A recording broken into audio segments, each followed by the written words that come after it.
दर्शक बंधु आज देश और राज्य सुना और रूपार नुआ मूल्य जारी करा जाइछि। प्रतिदिन सुना और रूपार नुआ मूल्य निर्धारण करा जाई थाए।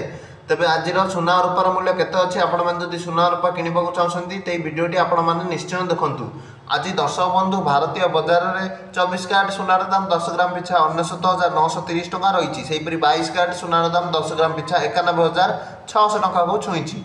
सेहीपरि आज राजधानी भुवनेश्वर 24 कैरेट सुनार मूल्य 10 ग्राम पिछा 99,930 टका रही बेले 22 कैरेट सुनार मूल्य 10 ग्राम पिछा 91,600 टका को पहुंची। सेहीपरि आज भारत राजधानी नुआदिल्ली में 24 कैरेट सुनार मूल्य 10 ग्राम पिछा 1,80,000 टका रही बेले 22 कैरेट सुनार मूल्य 91,750 टका रही।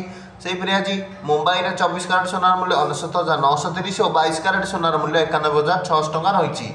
सेहीपरि आज चेन्नई में 24 कैरेट सुनार मूल्य 99,930 टका रही बेले 22 कैरेट सुनार मूल्य 91,600 टका को पहुंची। सेहीपरि आज कलिकता में 24 कैरेट सुना यथाक्रमे 99,930 और 22 कैरेट सुना 91,600 टका रही। अन्यपटे रूपा मूल्य किलो पिछा 1,16,000 टका होती। आज समस्त प्रमुख सहर मान सुना रूपार सठिक मूल्य।